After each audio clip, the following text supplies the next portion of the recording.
Ayan. Hello po sa ating lahat. Hello po sa mga kabataan nandito ngayon sa ating platform ng online. At ngayon ay mag-worship naman tayo. At alam ko na excited kayo sa worship dahil kapag nag-worship tayo, ang lagi lang natin kinakantahan ay ang ating Panginoon.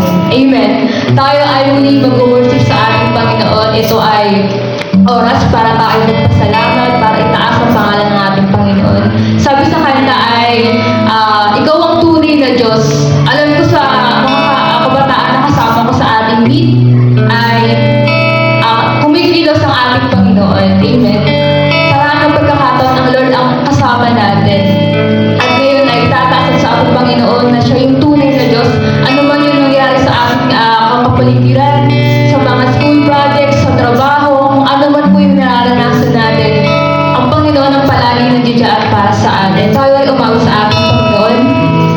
Lord, salamat Panginoon sa binigay sa ating time, Panginoon, ng kapamilya at makapag-worship, Panginoon. Salamat, Panginoon, patuloy na ikaw nga po yung itataas ng Panginoon. Ikaw yung sasalamatan natin, Panginoon. Ikaw yung gagahilain natin Lord, sa oras ito, Panginoon. Lord, i-anoint nyo nga po ang bawat isa, Panginoon, na aalis sa iyo, Panginoon. Lord, tingnan nyo nga po ang puso natin, Panginoon, sa oras ito, Panginoon.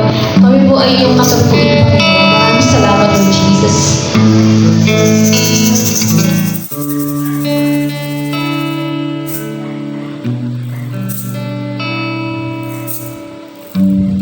Salamat. Kayo po ay umawit sa Pupurihin kami.